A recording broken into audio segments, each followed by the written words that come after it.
vaksin untuk penyakit demam berdarah? Oke, vaksin demam berdarah ya. Vaksin demam berdarah itu sebenarnya sudah ada sejak 5 tahun yang lalu. Mungkin dari tahun 2016 atau 2018 kalau nggak salah itu sudah ada. Hanya masih kurang populer dan dulu sempat ada press conference dari Badan POM menyatakan bahwa kan hati-hati pada vaksin demam berdarah ya.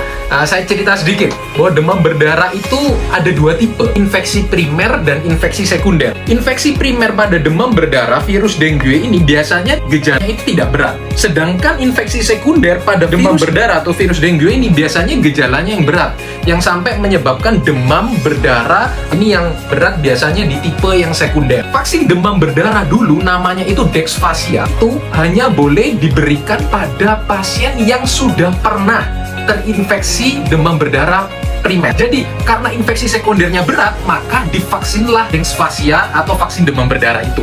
Lah, cuma kan kita berarti harus mendeteksi setiap pasien yang akan diimunisasi ini, harus kita pastikan bahwa dia sudah pernah kena demam berdarah yang primer, atau caranya adalah dengan antibodinya, IgM atau IgG, seperti penjelasan saya sebelumnya. Kalau IgG-nya positif, baru pasien itu boleh diberikan vaksin demam berdarah. Itu dulu nama vaksinnya itu Dengvaxia. Ini saya kasih contohnya ya. Dulu itu nama vaksinnya adalah Dengvaxia ya. Ini vaksin hidup ya untuk tetravalent. Jadi penyebab virus demam berdarah itu ada 4, Den1, Den2, Den3, Den4, dan ini Dengvaxia ini mengcover semuanya.